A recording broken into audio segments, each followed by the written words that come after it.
I am Annie from Champagne Chaos, and today we are breaking down the powder room makeover, specifically that faux cement covered countertop thing that I've gotten a ton of questions on. So let's get started.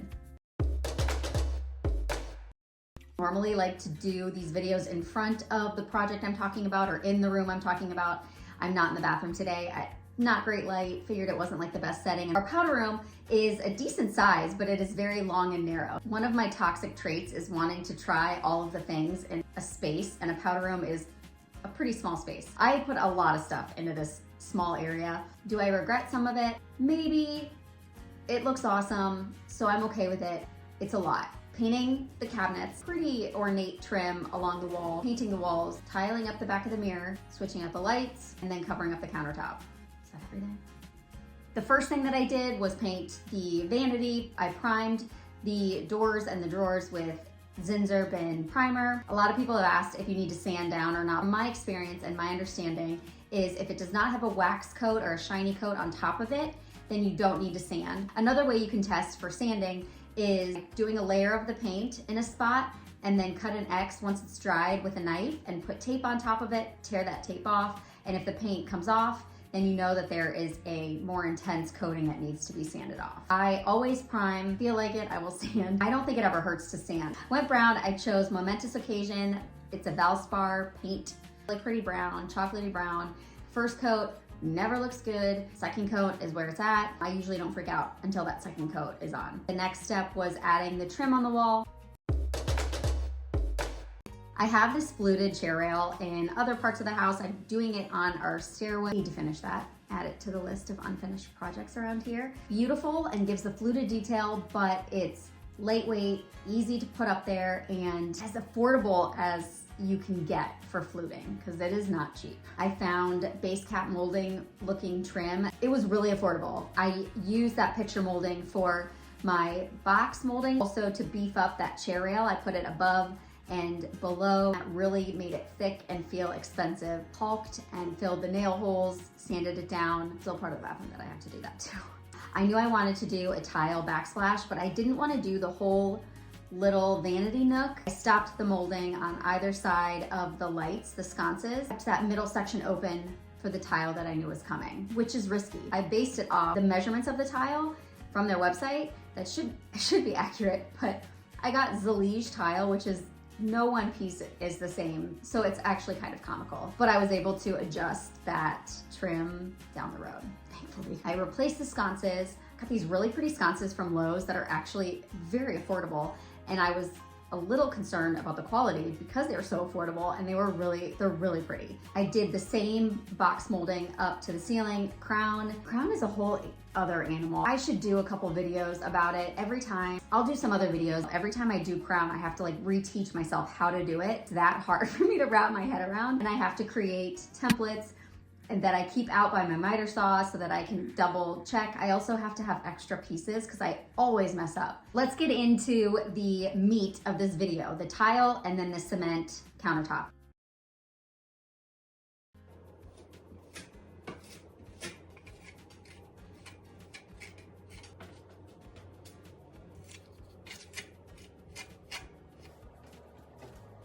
This was my first time tiling. I was very nervous, like a little intimidated by it, and it was okay.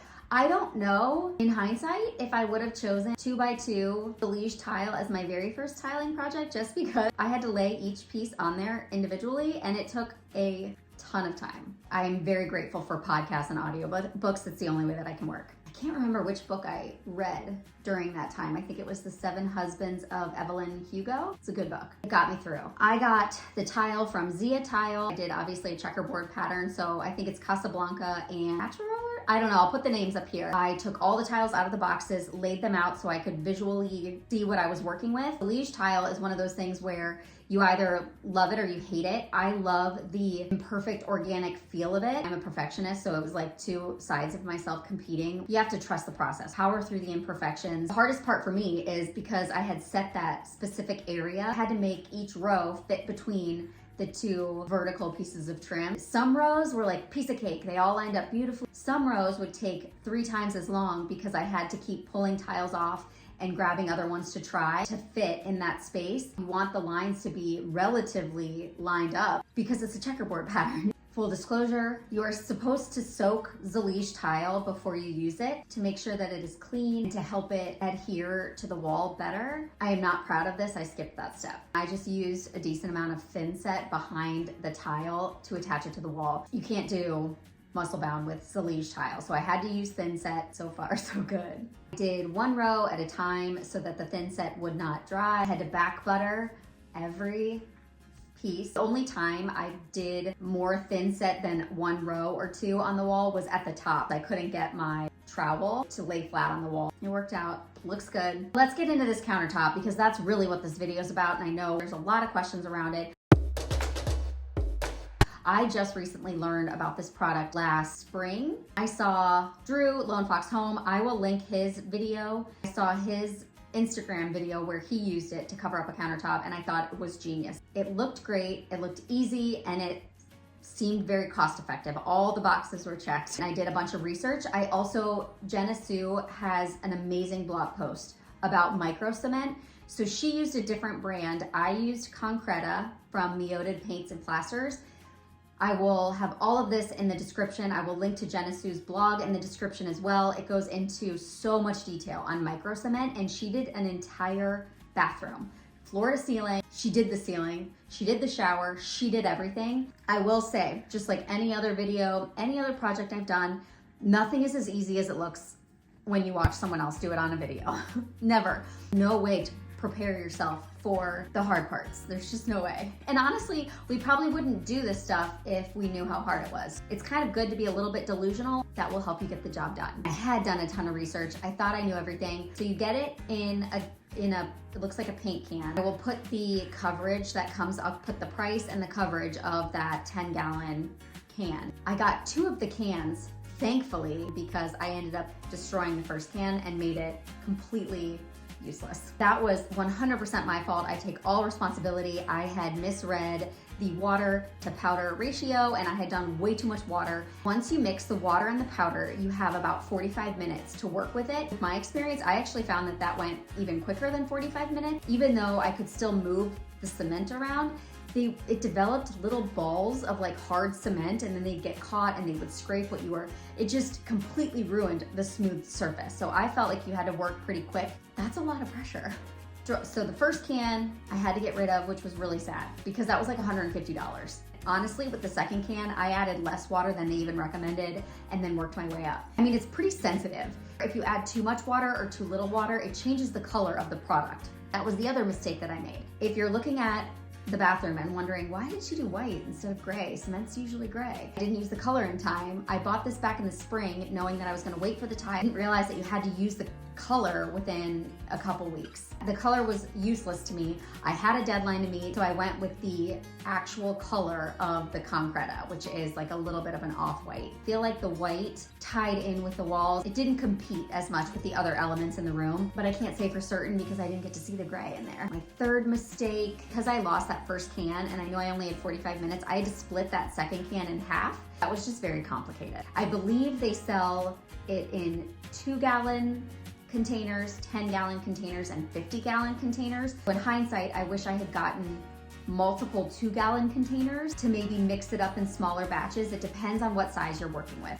When we did our bathroom back at our old house, we had a similar vanity and we used scrap quartz and it was still $600. That was like the cheapest we could get. So to me, $200, because you have to add in the sealant and some of the tools and stuff. So $200, $250, that was a win in my book. I went into this thinking that it would be easy. I've done Roman clay before, I've done drywall, I've used trowels before. I thought it would be pretty much the same thing. It's a whole different consistency, it's a whole different feel. Every project, I just wish there was a way to practice before doing it. You don't want to waste that money on just like a practice round. The other part that I found very difficult was getting the edges of the countertop. For the life of me, I cannot figure out how you get it to stick on there. The edges were the hardest part for me because they just don't look great. I even took at one point I just took it in my hands and like plopped it on there and then hoped that I could sand it down. Now that I've mentioned sanding, let's go to problem number, I don't even know what we're on, number 4. Once you put the layer on, before the cement dries, you are supposed to sand it with a sponge to get out any bubbles and just smooth it, any like strokes from the trowel before the cement dries. I never figured out how to perfect that step. They say to wait between layers 12 hours. So in my mind, I'm thinking, well, when is before it's dry? Before the 12 hours? Is it after 30 minutes? Is it after an hour? Am I just supposed to watch it? Because who has time to watch it for 12 hours? But also, the top was thicker than the edging, and so the edging was dried right away. It dried so quick, and then I couldn't sand it. That was really confusing. If it was too wet, it would mess up everything, and if it was too dry, it just wouldn't work. I called the company multiple times during this process. Like, I'm not kidding. And so they would answer all my questions. They were awesome. They told me that I could sand it after it was dry. I tried to do that. I used the wrong tools. There's a cement sander. Jenna Sue's blog mentions it. That's the only reason I found out I was doing something wrong. The color of the sanding pad was rubbing off onto the cement and leaving a stain. I did not have luck sanding it down at all. I eventually just decided to leave it with the texture. It doesn't bother me. Now that I've sealed it, I can run my hand along it, I can run a tissue, a white cloth across it, and it doesn't catch. The sealing part was crucial and made a huge difference. The sealant was another thing that was just a little finicky. It reminded me of like an epoxy product. You also had a short window to work with once you mixed everything together. Always important to wait the amount of time, the curing time, and I waited even longer than they told me to wait. I just did not want to mess with that. Overall, I think it's a really cool product, and I would like to figure out how to use it correctly. Supposedly it's waterproof and extremely durable, and it seems to be, now that it's sealed and it's been in our bathroom for a while, it seems incredibly durable. It seems like stone, it seems like a rock. I would do it again. I need to do it again because I need to get it right.